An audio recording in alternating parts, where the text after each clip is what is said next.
Mo kí ẹ kú dédé àsìkò yìí. Ṣeun Agboola lórúkọ mi. Ẹ káàbọ̀ sí kàn ní Jugba Master Channel. Àwọn kan sẹ́ndì fídíò funny thinker sí mi. Mi ò mọ̀ bóyá ó ṣẹ̀ṣẹ̀ ṣe fídíò yẹn ni tàbó ti pẹ́. Ṣùgbọ́n nǹkan tó kàn mú mi láti sọ̀rọ̀ kò kọjá pé àwọn èèyàn máa ń ní Ìbàdàn ò lápótí aṣọ, àpótí ọ̀rọ̀ ni wọ́n ní. Òótọ́ Ìbàdàn lápótí aṣọ o, wọ́n dẹ̀ tún ní àpótí ọ̀rọ̀ o.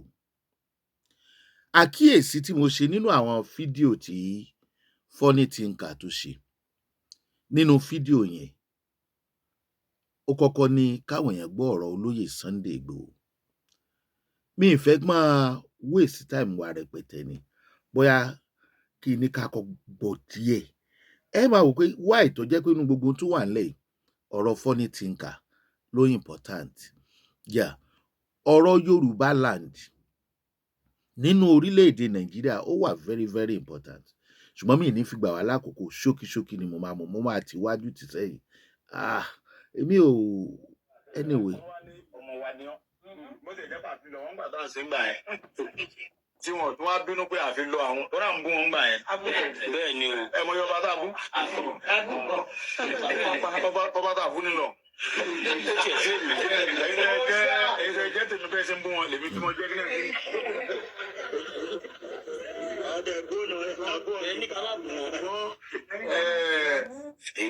Àwọn bàbá wa ní pé bọ́mọ bá ṣe bàbá, ọmọ ní ó ṣe sọ́ọ̀rì. Tí bàbá bá ṣe ọmọ náà yẹn tó sọ́ọ̀rì. Nínú ọ̀rọ̀ tí olóyè Sunday Igboho sọ ń bẹ̀, thank God pé fúnra ẹ̀ náà ló play ẹ̀. Èwo ni ọ̀rọ̀ tí kò ní làákàyè? Èwo lọ̀rọ̀ burúkú? Bọ́mọ ṣe bàbá, bàbá ló máa ṣọmọ. Kí ni fíù funny thinker tó fi wá bẹ̀rẹ̀ sí ní sọ àwọn ọ̀rọ̀ ńláńlá?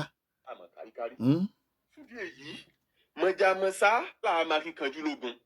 Àwọn ará àjọ ọ̀gàn wọn ò kú lórí tí ẹ pé akíkanjú tó mọ̀jà tí ọmọ sá irú wọn ní gbógun bòmí lọ. Because you cannot be always lucky. You can't be always lucky. Akíkanjú tó bá mọ̀jà tí ọmọ sá irú wọn máa gbógun bòmí lọ ni. Bẹ́ẹ̀ bá sì wo ìtàn à ń gbìyànjú àti pín apá mi. Mò ń mú kélekèle nítorí mi fẹ́ wèsì dátà yìí. Ta ni funny thinker ń advice? Ẹ ti mọ̀, ẹni àkọ́kọ́ tó lo fídíò ẹ̀, olóyè Sunday Igboho. Tó bá advice olóyè Sunday Igboho ní ìlànà tí ó jẹ́ ti ọmọ Yorùbá tòótọ́, ó ṣe é ṣe ká má sọ̀rọ̀ síbẹ̀. Then ó tún wá ṣe fídíò kan. Fídíò yẹn náà wọ́n sẹ́ndì ẹ̀ sí mi. Lẹ́yìn ìgbà tó sọ oríṣiríṣi nǹkan, ẹ má bínú, lẹ́yìn ìgbà tó sọ oríṣiríṣi nǹkan tán, ó wá gbé rẹ̀ lọ sórí ìkànnì ayélujára míì nìyẹn náà. Ó ní láti máa sọ wípé tí nǹkan kan bá ṣe òun, ó ń bọ̀. Tí nǹkan kan bá ṣe ẹ́, ta ló fi nǹkan ṣe ẹ́? Tí èèyàn bá wá wàhálà fún rẹ̀ tí ì dẹ̀ sí ojú kan, kó má fi kọ ẹlòmíì lọ́rùn.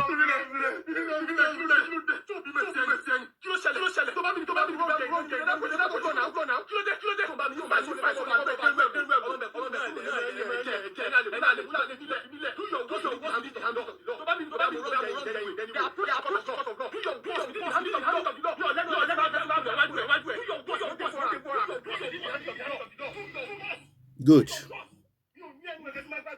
Mi ò ní nǹkan kan púpọ̀. Tí mo fẹ́ sọ lélẹ̀. Kí ni interest funny thinker láti fa olóyè Sunday Igboho wálẹ̀? Sunday Igboho is not a complete man. Kò sẹ́ni tó pé láyé. A lè má mọ̀.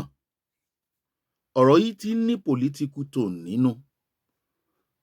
Àwọn wo ló rán funny thinker sí olóyè Sunday Igboho? Tí ẹ bá rí àgbàfín, gbogbo ìgbà kọ́ ló jẹ́ pé àgbà ló máa ń bárú ẹni bẹ́ẹ̀ wí. Àwọn tó surround àgbà ni ó mọ ẹgbà àgbà tí wọ́n máa fi bá wí. Nígbà tó wá ń fi kọ́kọ́rọ́ ẹgba ọ̀ṣunṣún ara ẹ̀ tó fi nára ẹ̀ tó fẹ́ fi kó àràbà lọ́rùn. Ó ń sọnù fídíò yẹn, mo mọ̀ọ́mọ̀ mú kéékèèké nítorí mi ìfẹ́ kó pọ̀ wípé òun ò ń ṣe Mohbad tó dákẹ́ kú. Mohbad àríbi tó ti ń yájú sí àgbàlagbà kò dẹ̀ dákẹ́ kú.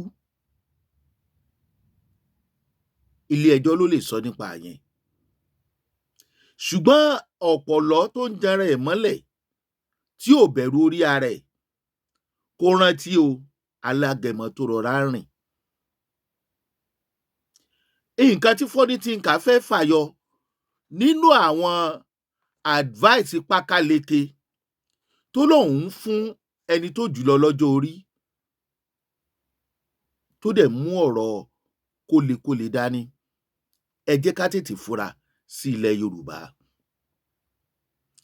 Ẹ má jà á ṣe ní ọmọ iná là ń rán síná. Ó ń sọ pé kò sílùú tí wọ́n ti fẹ́ pín ìlú tí wọ́n rí ṣe, àwọn kan ló ń pàṣẹ ibẹ̀, pàápàá jùlọ àwọn ìlú míì. Ṣé lóòótọ́ tó bá jẹ́ pé wọ́n fẹ́ pín ìlú, àwọn kan ò rí ṣe, ṣáwọn kan ò gbára wọn lẹ̀? Ṣé ní gbogbo orílẹ̀-èdè àgbáyé àwárí àwọn ìlú tí wọ́n pín rárá? Ṣé báwọn kan ló jìjà ń gbára bẹ̀? Ẹni tó máa kú máa kú, ẹni tó máa kú máa kú. Kí ni Funny Thinker ń sọ fún ìran Yorùbá wípé nǹkan tí olóyè Sunday Igboho ń ṣe ó kàn ṣe lásán ni? Tólóyè Sunday Igboho ò bá pariwo lásìkò tí wọ́n ń pa èèyàn ní Ìgangan tí ń jí èèyàn gbé, ojú ọmọ Yorùbá ò ní là, àdẹ̀ní gbọ́ tó ń jẹ́ Yorùbá nation. Òun lọ sórí afẹ́fẹ́ ìsìn, ó sọ pé ẹ̀rín ń pa òun. Ẹni tó bá láǹfààní àti lọ wo àwọn fídíòs yẹn nígbà tí ń gbọ́rọ̀ Yorùbá nation jáde, lẹ́yìn pé àwọn tí a sọ pé àbá ṣe yìí ká parí ìjà tíjà bá wà láàrin wa. Look at the way he think. Thinking ẹ̀ funny lóòótọ́, torí tí kò bá funny ni olóyè Sunday Igboho sọ wípé wọ́n ń pa wá. Ìwọ ní pé ká lọ láyé ara wa. Ó ti gbìyànjú, tó bá padà ń sìn, toró ní ẹni tó lóun yin Bọ́lá Ahmed Tinubu president excellency pé ṣe ìran bàbá bẹ́ẹ̀ lè gbà yàn lẹ̀, gba òun lẹ̀ ní, ṣé lóòótọ́ kọ́ ni? Ìran bàbá ta ló lè gba olóyè Sunday Igboho lẹ̀ tí bàbá Bọ́lá Ahmed Tinubu ò bá gbà lẹ̀?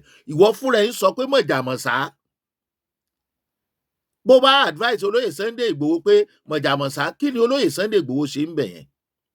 Ṣé wàá sọ wípé Yorùbá nation agenda ó ti wá stop? Ọ̀rọ̀ yìí lọ́wọ́ òṣèlú nínú.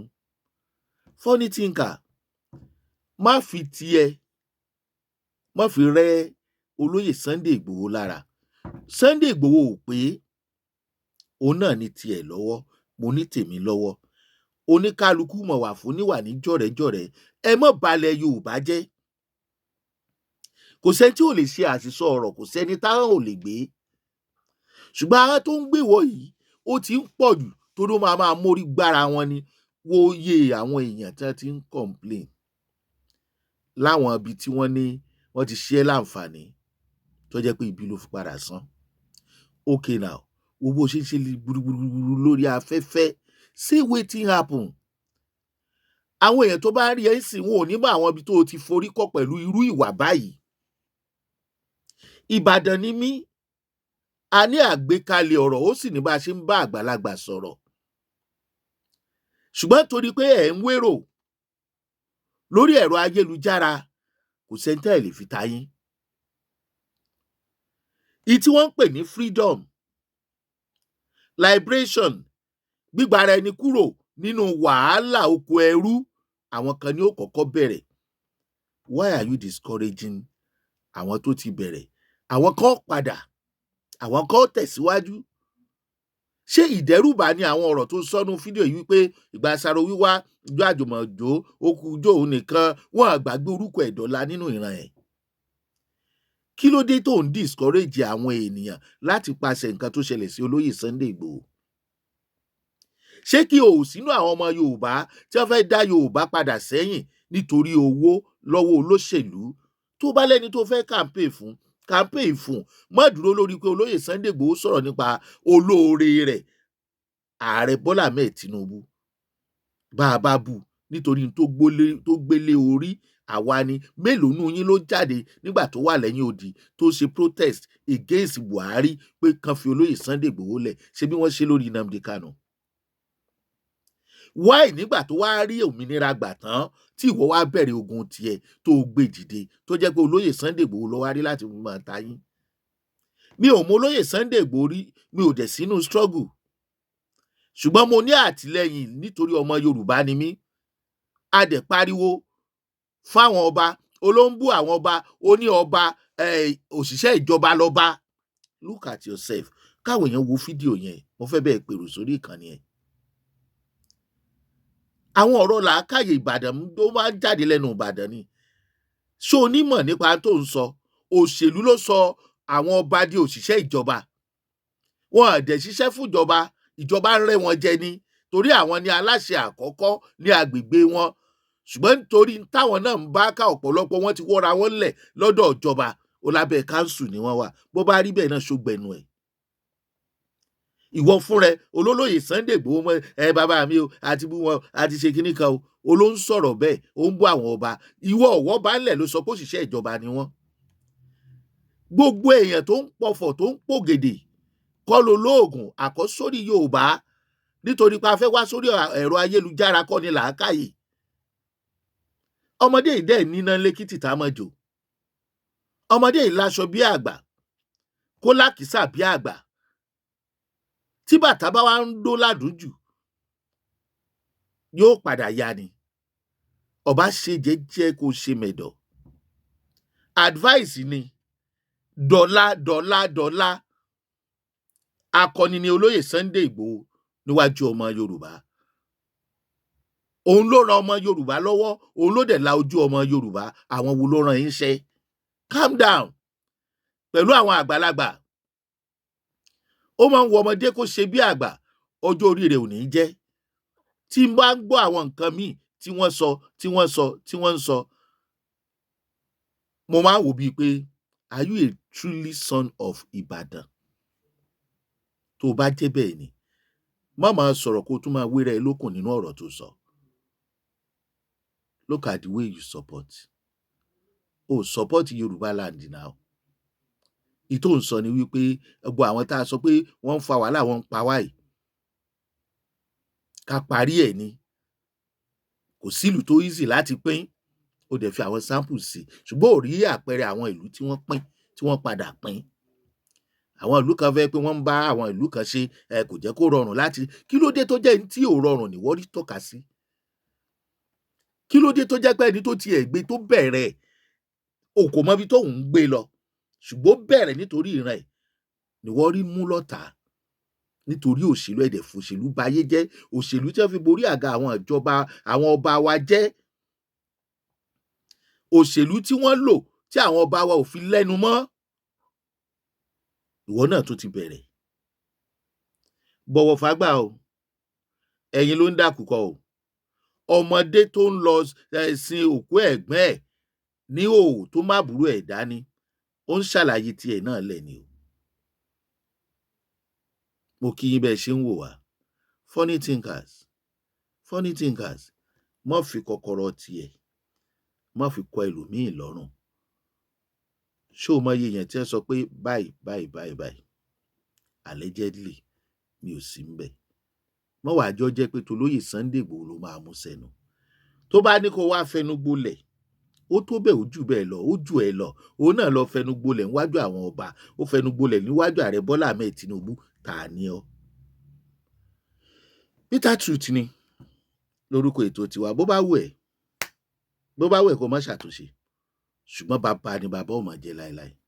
Ṣeun Agboola lórúkọ tèmi. Ọmọ Yorùbá, ẹ jẹ́ á fura sáwọn kọ̀ọ̀kan láàrin wa o, pàápàá jùlọ lórí social media.